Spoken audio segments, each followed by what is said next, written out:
ঘুরে যাচ্ছিস কেন? এর মধ্যেই অচিন জবার কাছ থেকে অনেক কথা জেনে ফেলেছে, আর বাকিটা যদি জেনে ফেলে তাহলে তোকে আমাকে দুজনকেই কিন্তু মাটির 7 হাত তলায় থাকতে হবে। রাজাবাবুর শাসানির কথাটা ভুলে গিয়েছিস? না, ভুলিনি, মনে আছে। উনি বলেছিলেন দুর্গাবাবুকে কে ফাঁসিয়েছে সেটা যদি উনি একবার জানতে পারেন তাহলে তাকে সেদিনই 7 হাত মাটির তলায় মুতে দেবেন। তুই আজকাল আমাকে বড্ড বেশি প্রশ্ন করছিস হারা। কেন রে? তোর সব কথার কৈফিয়ত দিতে হবে আমাকে? এই দেখে নিন জয়াবাবু, আপনি শুধু শুধু আমার উপর চটে যাচ্ছেন। আমি তো একটা পথ খোঁজার চেষ্টা করছি মাত্র। কি পথ? আচ্ছা, জবাকে একদম না সরিয়ে অন্য এমন কোথাও সরিয়ে দেওয়া যায় না যেখান থেকে জবা আর এখানে ফেরতই আসতে পারবে না? হ্যাঁ, মুশকিল হারান। আমি তো জবাকে তেমন একটা জায়গায় পাঠাবার কথাই ভাবছি যেখান থেকে জবা আর কোনোদিনই ফেরত আসতে পারবে না।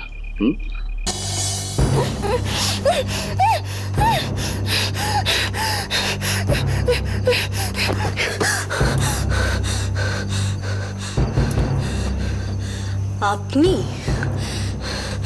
জটাবাবু, এরকম ব্যবহারের মানেটা কি?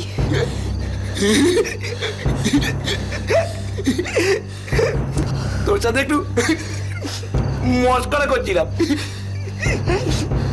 কতদিনের পরিচয় আমাদের, তারপর আবার কতদিন পর তোদের এখানে এলাম। তোর সাথে একটু হাসি ঠাট্টা করতে ইচ্ছে হয় না? এই আপনার হাসি ঠাট্টার নমুনা? ছি! জটাবাবু, আপনি এতদিন পর?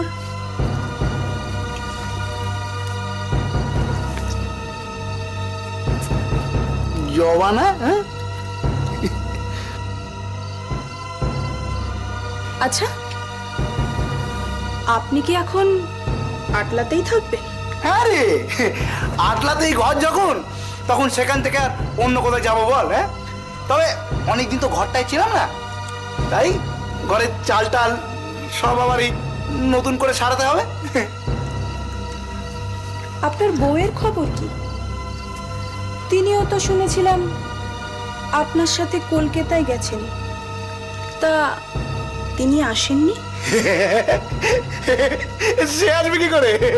সে তো নেই। নেই মানে? কোথায় গেছেন? ওপরে ওই কলকাতায় গিয়ে হঠাৎ একদিন মরে গেল। মরে গেল না মেরে দিলেন?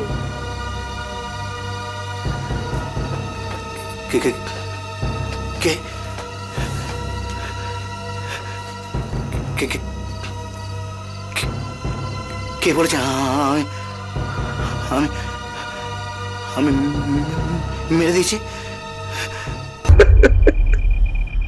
আপনি তো আচ্ছা, কি? কিছু না। আপনি বড় নিষ্ঠুর মানুষ জয়াবাবু। আপনার কথা আমার কান শুনলে কান ঝাঁঝা করে ওঠে। আসলে কিছু পয়সার জন্য, পেটের জন্য জবার মতো মেয়েরা খারাপ হয়, নষ্ট হয়। শুধুমাত্র দুটো পয়সার জন্যই ও আমাদের হয়ে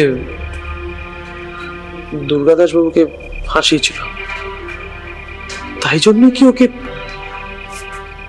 আচ্ছা কোনোভাবেই কি কে হয়, কে হয় তোর? জবা? তোর বোন? মাসি? নাকি বিয়ে করা বউ? এত দরদ কিসে একটা নষ্ট মেয়ে ছেলের ওপরে? এমন ভাবে বলবেন না জামাইবাবু। একটা কুকুর বা বেড়ালকেও রোজ খেতে দিলে সে পোষ মানে, তার উপর মায়া পড়ে যায়।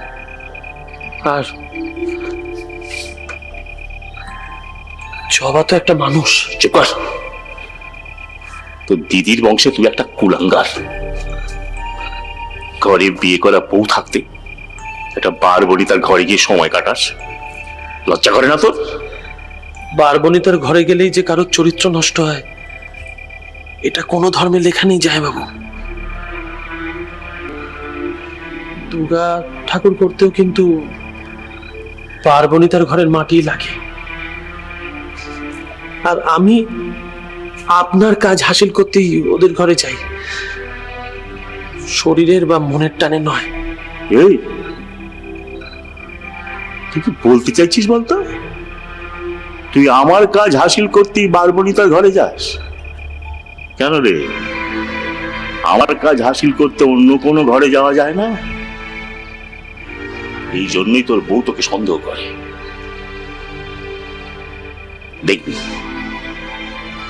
একদিন ওই জবার ঘর থেকেই তোর বউ তোকে টানতে টানতে জুতো পেটা করতে করতে নিয়ে আসবে। না না, তো সেরকম ব্যবস্থাই করতে হচ্ছে। দোহাই আপনার জামাইবাবু, আপনি এমনটি করবেন না, দোহাই আপনার। তাহলে আমি যেমনটি বলবো তুমি তেমনটি করো।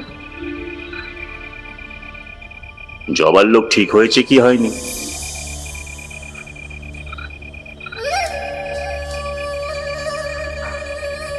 হ্যাঁ হয়েছে।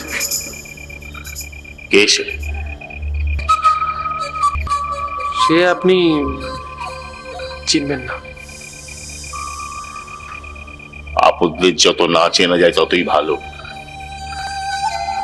কিন্তু কথা হচ্ছে সে কি কাজটা ঠিকঠাক করতে পারবে? সে আপনি নিশ্চিন্তে থাকুন। হ্যাঁ কাকা, আপনি কি যেন বলছিলেন? দাদাকে আপনি কি বোঝাতে গিয়েছিলেন?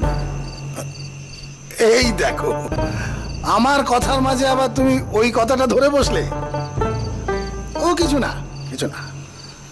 না না, আপনি বলুন কি বোঝাতে গিয়েছিলেন দাদাকে? ও তেমন কিছু নয়, মানে আমার বলতে খুব খারাপ লাগছে। কি এমন কথা কাকা, যা বলতে আপনার খারাপ লাগছে? যতই খারাপ লাগুক কাকা, আপনি বলুন, আমি শুনবো।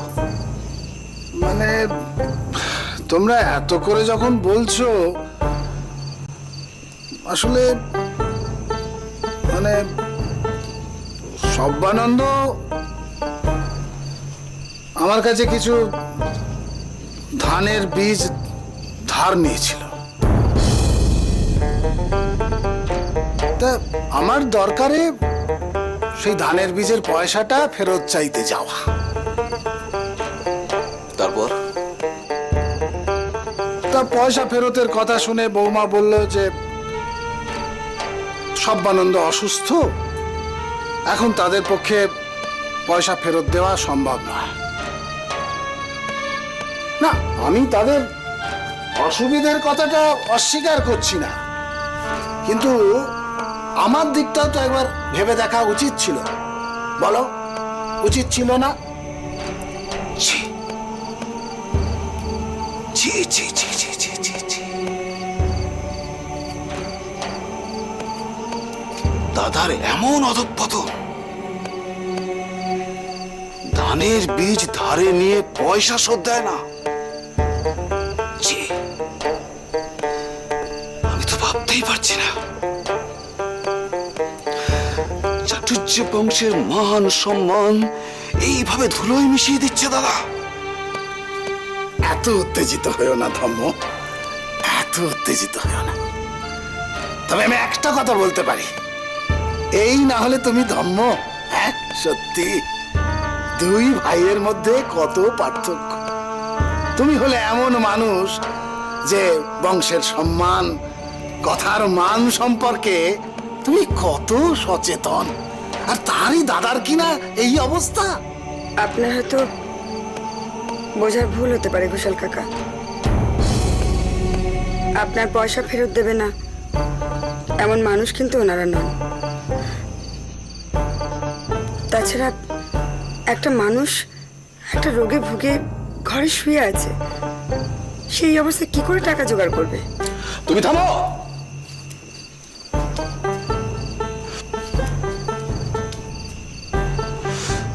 আমি হলে অসুস্থ অবস্থায় মুখের রক্ত উঠিও ঘোষাল কাকার পয়সা শোধ করতাম, মরে যেতাম, কিন্তু ঘোষাল কাকাকে পয়সা চাইবার জন্য মুখ খোলা সময় দিতাম না। জানি ধম্ম, জানি তুমি যে এক কথার মানুষ, এটা শুধু আমি কেন, সারা গাঁয়ের লোকেরা জানে। হ্যাঁ, আমি বলছি ঘোষাল কাকা, আপনি কিচ্ছু ভাববেন না। আপনি 2 দিনের মধ্যে আপনার পয়সা ফেরত পেয়ে যাবেন। কি ভেবেছি কি দাদা, তার জন্য আমার মান খোয়াতে হবে শেষকালে? জবা, জবা, কি রে? জবা, আমাকে বাঁচা জবা। কি হয়েছে তো? আমাকে বাঁচা। তোর এই অবস্থা কে করলো? জটা বাবু আমাকে ভীষণ মারছে। জটা বাবু এভাবে মেরেছে তোকে?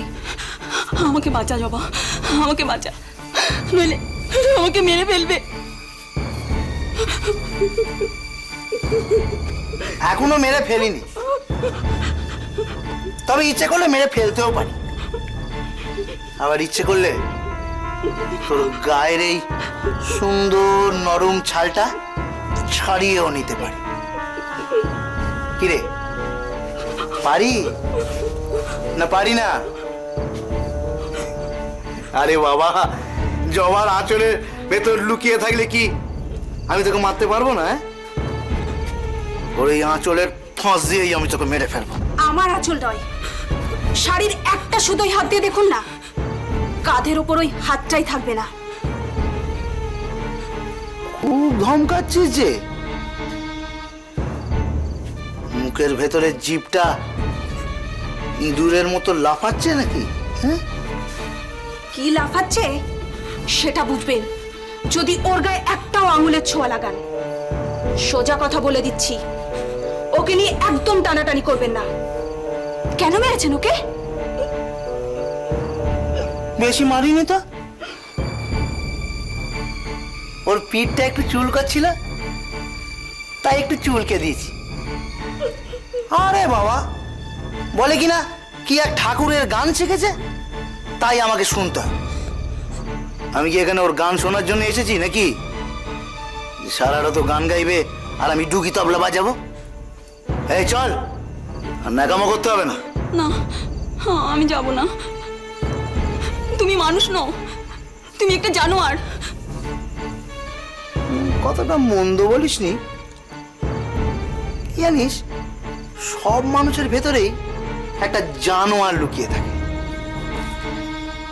আর আমার ভেতরের জানোয়ারটা একটু বেশি রাগে।